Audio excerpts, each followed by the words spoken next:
Bonjour, nous continuons la série sur les, les stratégies diaboliques, les stratégies sataniques. Nous sommes donc dans les sciences occultes. C'est le deuxième volet. Donc, je vais aborder maintenant ce qu'on appelle la mancie. La mancie, c'est l'art de la divination, la prétention de dévoiler des choses cachées dans le passé, ou bien le présent, ou bien le futur. Ceux qui pratiquent la mancie peuvent s'aider de toutes sortes de choses, des flèches, des entrailles d'animaux, le foie d'un animal, des cristaux, des miroirs, des cartes, des boules de cristal, des lignes de la main, des pendules et d'autres encore. Car le roi de Babylone se tient au carrefour, à l'entrée des deux chemins pour en tirer des présages. Il secoue les flèches. Il interroge les téraphimes. Les téraphimes, images, images sculptées, petites figurines domestiques liées au matériel et aux droits d'héritage. Il examine le foie. C'est un verset que vous pouvez trouver dans Ézéchiel 21-26. Autrement dit, la mancie dure depuis la nuit des temps. L'Ancien Testament nous dépeint les Cananéens enchanteurs, les magiciens, les devins, les nécromanciens, les adeptes de la baguette. Voyons de plus près deux mancies. La cartomancie, la soi-disant révélation de la vérité à partir du tirage de cartes. Et malheureusement, le danger, c'est de donner une interprétation erronée, fausse, diabolique, et enfermer la personne qui est venue pour recevoir une révélation. La chiromancie, ou l'art divinatoire de lecture dans la main. Dans notre main, il y a des reliefs et ces reliefs s'accompagnent d'une signification. On parle de lignes de la main, mais elles prennent en compte les lignes de la main, les reliefs qui se trouvent entre. Attention à certaines pratiques de graphologie qui peuvent devenir et s'associer à la magie. Vous avez parfois dans les entreprises de recrutement, on va demander un texte manuscrit que l'on va faire analyser par un graphologue spécialisé. Là, il n'y a rien de mauvais en particulier. Mais peut-être avez-vous déjà reçu: envoyez quelques phrases et 5 euros ou 10 euros et vous aurez les prédictions pour votre vie future en amour, en argent, etc. Là, attention, nous sommes dans une pratique qui est dangereuse. Je vais citer maintenant trois versets du Deutéronome 18. Lorsque tu seras entré dans le pays que l'Éternel ton Dieu te donne, tu n'apprendras point à imiter les abominations de ces nations-là. Qu'on ne trouve chez toi personne qui fasse passer son fils ou sa fille par le feu, personne qui exerce le métier de devin, d'astrologue, d'augure, celui qui prédit l'avenir, de magicien, d'enchanteur, personne qui consulte ceux qui évoquent les esprits ou disent la bonne aventure, personne qui n'interroge les morts. Tout ceci est abomination aux yeux de l'Éternel. Une remarque au passage, ne pensez pas que faire passer son fils ou sa fille par le feu se trouve simplement encore en Inde, mais pas seulement. on peut trouver ces pratiques à Maurice, on peut trouver ces pratiques à l'île de la Réunion, on peut trouver ces pratiques à Madagascar, et on peut trouver ces pratiques aussi dans certains pays d'Afrique. Nous avons reçu il y a quelques années une femme qui pourtant avait quitté l'Inde avant même sa naissance et qui pourtant, les parents d'origine indienne l'avaient obligée à marcher dans le feu et à épouser un certain nombre de pratiques de leur religion. Et cette femme avait beaucoup de difficultés spirituelles. Ne vous tournez point vers ceux qui évoquent les esprits, ni vers les devins. Ne les recherchez point, de peur de vous souiller avec eux. Lévitique 19. Donc, quelque part, attention, tout ce qui est invocation diabolique est un péché. Et puis, dans le Nouveau Testament, il y a dans les Actes des Apôtres une belle histoire qui nous est racontée. Comme nous allions au lieu de prière, Paul et Silas, je crois, une servante qui avait un esprit de python et qui, en devinant procurer un grand profit à ses maîtres, vint au-devant de nous et se mit à nous suivre, Paul et nous. Elle criait: ces hommes sont les serviteurs du Dieu Très-Haut, ils vous annoncent la voie du salut. Réfléchissez un instant, ce qu'elle disait était l'exacte vérité. C'étaient les serviteurs du Dieu Très-Haut, ils venaient annoncer la voie du salut. Elle fit cela pendant plusieurs jours. Et ce qui a probablement alerté Paul fatigué. Donc, quand on est en présence de tels esprits, même s'ils annoncent quelque chose d'apparemment fondé sur la parole, on a une alarme intérieure de sécurité qui nous dit qu'il y a un danger. Paul, donc fatigué, se retourna et dit à l'esprit: au nom de Jésus, je t'ordonne de sortir d'elle. Acte 16. Je vais aborder maintenant ce qu'on appelle l'astrologie. Ce terme vous est familier, mais il existe une astrologie pure et l'horoscopie zodiacale ou pronostic astrologique. C'est ce que l'on trouve dans tous les magazines à grand tirage, ce que l'on trouve sur Internet, ce que l'on trouve sur des réseaux sociaux comme TikTok ou Instagram ou d'autres. Nous allons réfléchir. Les astres bougent et peuvent avoir une influence sur le corps humain. On sait qu'une exposition prolongée à la Lune peut perturber une personne. Les prêtres chaldéens et babyloniens, 3000 ans avant Jésus-Christ, avaient établi un système astrologique où il y avait une conformité entre l'univers et le local, ou ce qu'on appelle le macrocosme et le microcosme. Les étoiles étaient comprises comme des divinités agissantes et toute leur définition s'était établie sur les connaissances scientifiques de l'époque. Les 12 signes du zodiaque constituent une des bases du système astrologique. Or, depuis l'Antiquité, ont été découvertes 3 nouvelles planètes, Uranus, Neptune et Pluton. La Terre n'est plus considérée comme le centre de l'univers. En 26 000 ans, l'axe terrestre a décrit un cône de révolution.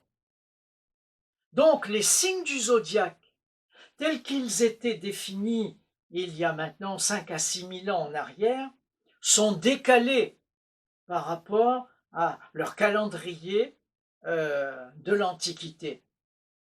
Et ces signes sont à la fois des symboles projetés sur le firmament, sur des groupements arbitraires d'étoiles appartenant à différentes galaxies. Et on sait aujourd'hui que les constellations changent de position dans le temps. Rencontrez un astronome et il vous affirmera qu'aucune constellation ne se présente dans le ciel dans la même position. Donc, la divination astrologique n'a donc aucune base fiable de comparaison. Et l'horoscopie zodiacale s'appuie sur des suppositions scientifiquement insoutenables. Donc, danger, l'homme qui consulte un astrologue risque de se confier, de se fier à ses conclusions et d'en pâtir. 3 versets, le premier est extrait de Jérémie 27. Vous n'écoutez pas vos devins, songeurs, astrologues, magiciens, qui vous disent « Vous ne serez point asservis au roi de Babylone ». Deuxième texte, dans 2 Chroniques 33, vous, Manassé, fit passer ses fils par le feu dans la vallée de Hinnom. Il observait les nuages, il observait les serpents pour en tirer des pronostics. Il s'adonnait à la magie. Et enfin, dans Ésaïe 47, tu t'es fatigué à force de consulter ceux qui connaissent le ciel, qui annoncent d'après les nouvelles lunes ce qui doit arriver. Tu t'es fatigué. Donc, attention à l'astrologie, en particulier si vous êtes coutumier d'aller chercher les pronostics parus dans la presse ou sur les réseaux sociaux, soyez extrêmement prudents. Magie noire, magie blanche, conjuration. Acte 19 se lit la mention des arts magiques. Donc c'est un pluriel, soulignant la diversité des pratiques. Magie noire, magie blanche. Tout acte qui influence le monde extrasensoriel ou la réalité. Le maléfice, dans les deux cas, fait appel au démon. Le sortilège, le sortilège pieux, tire ses moyens de la pensée religieuse. J'insiste, on part du religieux dans un certain nombre de cas pour mettre des sortilèges sur une personne, des sorts sur une personne. On utilise des faits religieux pour pratiquer la magie blanche. Donc la magie, de manière générale, la magie naturelle, tire son existence des forces mystérieuses qui dépassent le domaine purement matériel pour influencer les forces de l'au-delà et en tirer des effets occultes. La magie noire vise la vengeance, la persécution, la guérison, la mort. La magie blanche, même si elle paraît positive et quand même de la magie, elle vise la protection, la guérison, la fécondité, le bien-être, le retour à la vie. Il existe, et je crois qu'il est nécessaire de le dire, il existe certains monastères spécialisés dans la magie blanche comme la magie noire, et ce, dans toutes les grandes villes. En tout cas, il existe très souvent une église qui a une crypte dans son sous-sol où la magie noire ou la magie blanche est exercée par un prêtre lui-même. J'ai malheureusement, sur la deuxième grande métropole française, des exemples précis. Le diable, ou Dieu, est invoqué, suivi d'une formule magique et d'un geste symbolique. Toute magie, blanche ou noire, ou d'autres couleurs, est un scandale aux yeux de Dieu. Parce qu'on place sa confiance, on invoque des démons, on ne place pas sa confiance en Dieu. Et je dois aussi ajouter, les spécialistes maintenant l'ont établi, l'ont montré, dans les familles qui ont recours à magie blanche ou magie noire, les désordres mentaux se développent, souvent d'ailleurs sur la génération suivante. Je vais terminer aujourd'hui avec ce qu'on appelle la conjuration magique. La participation du subconscient d'une personne est captée par le médium. Le mode de l'incantation, la répétition, est important. Par exemple, ce qu'on appelle la conjuration noire, elle commence par l'invocation de 3 noms du diable et elle fait appel aux puissances des ténèbres.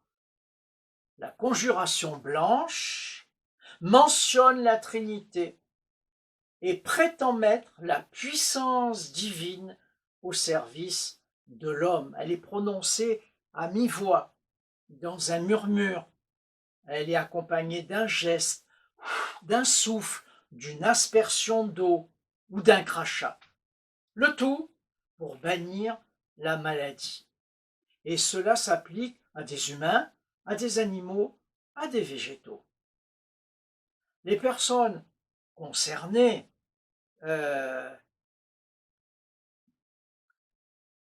ont souvent de graves altérations caractérielles. Les gens qui le pratiquent ou qui en sont malheureusement au bénéfice voient souvent leur caractère, leur santé mentale s'altérer. Chez les envoûtés peuvent apparaître des facultés médiumniques qui n'étaient pas là au départ. Lorsqu'on les rencontre pour leur témoigner, on va s'apercevoir d'une résistance à la prière et d'une résistance à la parole de Dieu. Lorsque la pratique est assidue, régulière, elle va léguer aux générations suivantes ce qu'on appelle des engrammes. Les engrammes, ce sont des traces laissées par ces événements, par ces pratiques dans le système nerveux. Et ces engrammes sont susceptibles de développer des foyers d'infection psychique, c'est-à-dire dans certaines zones du cerveau, il va y avoir un dérèglement qui va se transmettre sous forme de colère, de violence, de dépression, de mélancolie, etc. Donc, quiconque pratique la conjuration ou la magie en invoquant la Trinité dispose de Dieu à son gré. Mais c'est finalement condamné par Dieu. Les conjurateurs, par exemple, étaient en Égypte une catégorie bien établie. Moïse s'est heurté à eux. Regardez Exode 11, 27, 11, 22 ou bien 8, 3. N'appelez pas conjuration tout ce que le peuple appelle conjuration. C'est l'adresse à Israël par rapport aux Syriens qu'on trouve dans Ésaïe 8, 12. La privation d'enfants, le veuvage fondront sur toi malgré la multitude de tes sortilèges, malgré le grand nombre de tes enchantements. Car moi, l'Éternel, ton Dieu, je suis un Dieu jaloux, et je punis l'iniquité des pères jusqu'à 3e et 4e génération.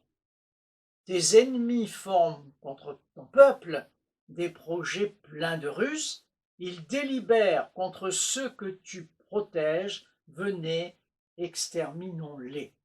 Donc, attention, à tout ce qui est pratique de conjuration. Et enfin, j'y ai ajouté, avant de terminer, ce qu'on appelle le magnétisme guérisseur.